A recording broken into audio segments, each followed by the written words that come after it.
Grande nouvelle pour les Américains et partant les peuples de la planète et mauvaise nouvelle pour Big Pharma.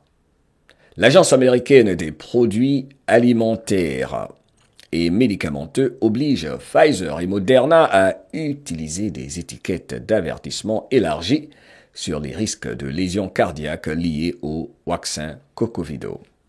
Bonjour, bonsoir, moi c'est Mohamed Diallo sur Influence Positive pour un MDL Finance. Nos participants autant que faire se peut au passage de l'obscurité à la lumière, à la prise de conscience collective des peuples de la planète qui se réveillent vis-à-vis des grands mensonges dont nous avons tous été victimes. Rassemblons-nous, car rien, absolument rien ne peut arrêter la marche des peuples de la planète vers la souveraineté, la prospérité, l'abondance, mais surtout la santé sur la base de vérité que tout le monde peut vérifier. Car ils vont tout révéler, pour ne pas dire sur la base de faits, que Robert Kennedy Jr. et Donald John Trump vont continuer à révéler et exposer en détruisant le système sataniste des maladies. La raison pour laquelle ils se sont déjà débarrassés de cette agence ou entité qu'on appelle OMS. Nous nous comprenons. Fais ta part, partage, n'oublie pas que c'est ton corps.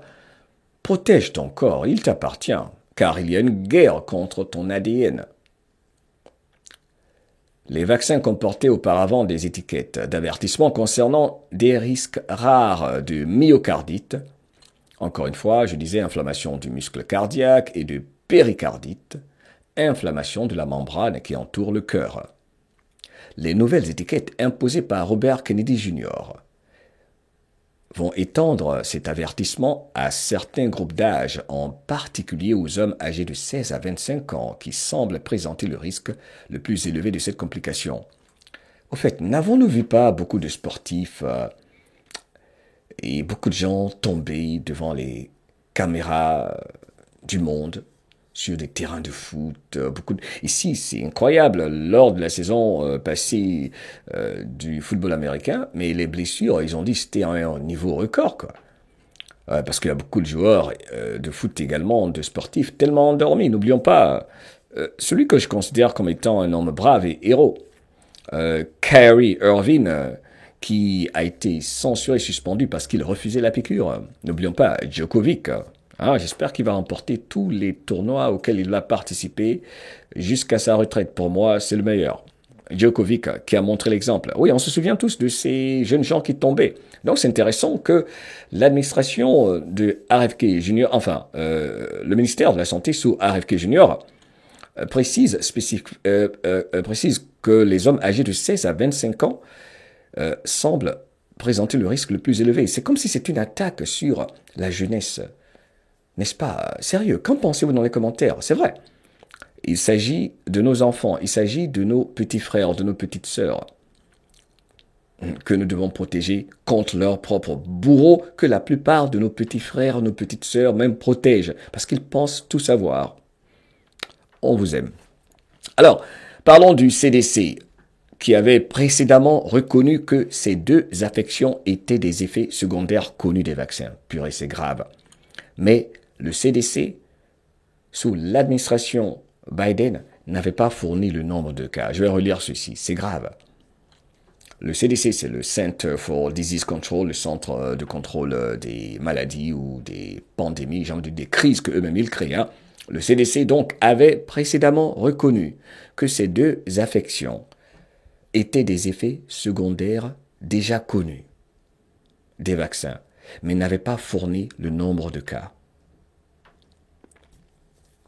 Alors, je vais montrer l'un des articles qui en parle. Ils sont nombreux, les articles qui en parlent. Là, c'est sur votre écran, le docteur Marty Makary, qui est le directeur de la FDA, qui était récemment, qui a prêté serment sous Donald Trump et RFK Jr.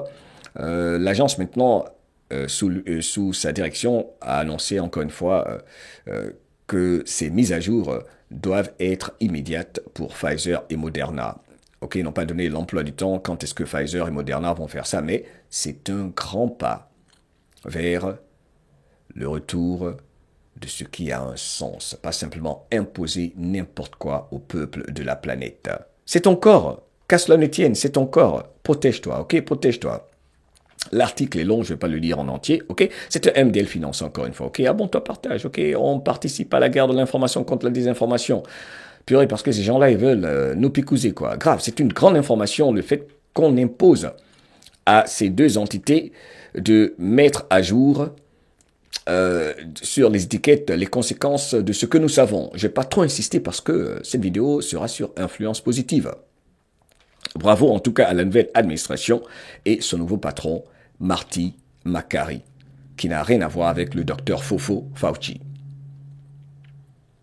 Écoutons d'ailleurs cette vidéo dans laquelle il s'agissait des mouvements Maha et Maga qui sont en train de démanteler des décennies de gonflement bureaucratique et de confier enfin aux parents et aux non-bureaucrates de Washington la responsabilité de l'éducation et de la santé.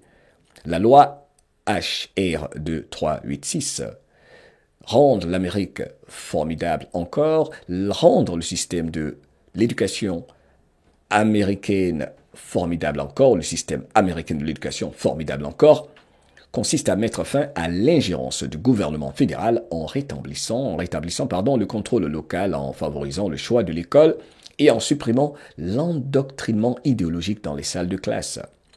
Par ailleurs, l'accent mis par le mouvement Maha de Robert Kennedy Jr., faire de l'Amérique une Amérique saine, une Amérique en bonne santé encore, sur la dénonciation des prix abusifs pratiqués par Big Pharma et de la corruption de la FDA, s'aligne sur la mission de Trump qui est d'écraser les monopoles qui s'appuient sur des marécages. Ensemble, ces mouvements MAGA et MAHA prouvent qu'un véritable changement se produit lorsque l'on réduit les formalités administratives, que l'on donne la priorité à la transparence et que l'on laisse les Américains, et non des régulateurs non élus, décider de ce qui est le mieux pour leur famille. Écoutons rapidement.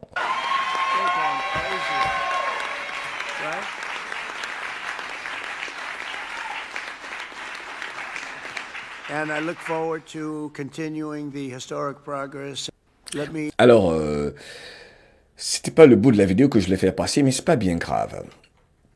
Ok, le plus important, c'est de comprendre qu'il y a un changement radical qui se passe ici aux États-Unis. C'est la raison pour laquelle, d'ailleurs, Robert Kennedy Jr. avait lancé un appel à toutes les nations pour que tous ceux qui veulent être souverains pour ce qui est de la santé rejoignent les États-Unis, car ils se sont défaits, n'est-ce pas, de l'OMS qui ne reçoit plus des fonds venant des États-Unis, l'un de ses plus grands, sinon le plus grand donateur. Alors, un autre tweet ou cette information que j'ai publiée il n'y a pas longtemps sur mon compte Twitter, à savoir qu'au cours des dernières années, déclarait Donald Trump il y a quelques jours, il disait que nous avons établi une coalition imparable, inarrêtable de mères et de pères, de médecins, de jeunes et de concitoyens de tout horizon qui se sont rassemblés pour protéger nos enfants et empêcher les produits chimiques dangereux d'entrer dans notre alimentation. Et tout cela pour que nos enfants soient à nouveau en bonne santé. Vous pouvez lire cela sur le compte X de la Maison Blanche. C'était un jour historique que nous avions couvert en direct. Le plus important ici, c'est le fait qu'ils ont mis en place une coalition de citoyens, une coalition. Car la solution, c'est toujours le peuple. Il faut des leaders qui inspirent, mais il faut se rassembler, arrêter la division, ne pas tomber dans le piège de celles qui veulent faire croire toujours que celui qui veut votre bien est le méchant et vice-versa, car ils inversent la réalité. La peur des mondialistes est en train donc de devenir réalité, c'est-à-dire que le peuple est en train de s'unir, de s'éveiller, et c'est leur plus grande crainte. Car un peuple conscient et uni est la plus grande menace de ceux qui travaillent contre la volonté des braves peuples de la planète qui doivent faire leur part tout en étant des participants et non des observateurs uniquement. Alors, parlons d'une nouvelle qui est assez intéressante. sur laquelle, évidemment, les médias menteurs ne vont pas insister, à savoir les arrestations. Ben oui. L'opération Rétablir la justice, Restore Justice, qui est un effort coordonné pour identifier, traquer et arrêter les prédateurs et sexuels d'enfants, a permis de sauver 115 enfants. Ça, c'est une superbe nouvelle. Hein? 115 enfants sauvés et d'arrêter 205 auteurs d'abus sexuels sur des enfants dans le cadre d'une opération de répression nationale sous la direction de Pam Bondi. Écoutons-la rapidement et je vais traduire. We will find you, we will arrest you, and we will charge you. If you are online targeting a child, you will not escape us. Wow! Nous vous trouverons, nous vous arrêterons et nous vous inculperons. Si vous ciblez un enfant en ligne, vous ne nous échapperez pas. On va écouter encore, c'est extraordinaire. We will find you, we will arrest you, and we will charge you. If you are online targeting a child, you will not escape us. Au fait, ça me fait penser à ce message de 17 qui dit « Personne n'échappera à la justice ». Ben oui, il y a beaucoup de qui ne pensent qu'au nom des anciens présidents, anciens ministres d'État, tels que les Hillary Clinton. Mais vous savez, hey, qui fait le travail? Ce sont souvent des personnes très proches de nos enfants dans les écoles, dans les hôpitaux, dans la rue, des personnes sur lesquelles il n'y a aucun soupçon. C'est le grand nettoyage. 115 enfants sauvés, 205 personnes arrêtées pour abus sexuels sur des enfants. C'est ça l'information pour moi la plus importante, car il s'agit de nos enfants. Bravo à Pam Bondi, qui fait son travail malgré les détracteurs. The FBI and the Department of Justice will come after you and we will prosecute you. Le FBI et le ministère de la Justice vous poursuivront en justice. Ça rigole pas, hein, ça rigole pas. Ils vont les poursuivre en justice. Hein, ils vont les poursuivre en justice. Au fait, que font vos ministères de la Santé? Je ne cesse de poser cette question pour ceux qui nous font l'honneur de regarder nos émissions, nos vidéos, nos directs et tout. Avez-vous posé la question de savoir ce que votre ministère de la Santé va faire? Vont-ils rejoindre Robert Kennedy Jr. qui est là pour finir ce que JFK assassiné avait commencé, hein, la lutte contre les satanistes? Ça m'intéresse de savoir ce qui se passe chez vous dans vos pays respectifs dans les commentaires, ok? Alors, un petit bout de ce MDL Finance pour terminer rapidement. Un rappel concernant les nouvelles sur les cryptos, concernant Donald Trump, dont le groupe de médias qui s'appelle TMG, Trump Media Group, qui prévoit de collecter 3 milliards de dollars pour acheter des bitcoins et des crypto-monnaies selon le Financial Times. Très intéressant, je vais développer tout ça dans un MDL Finance que l'on va faire. Dieu vous protège et que jamais ta liberté ne s'arrête là où commence la peur de celui ou celle qui pense qu'il est obligé de faire la piqûre parce qu'un soi-disant président ou ministre de la Santé ou je ne sais quoi, Tedros de l'OMS ou un Bill Gates le lui a dit. Non! Faut pas que ta liberté ou ton pouvoir de dire non à la piqûre s'arrête là où commence la peur de celui qui dit oui à la piqûre. Sans faire ses recherches, sans écouter son cœur, sans décider pour lui. Décide pour toi. T'es pas n'importe qui. N'écoute pas n'importe quoi. I love you. Hasta la vista, baby.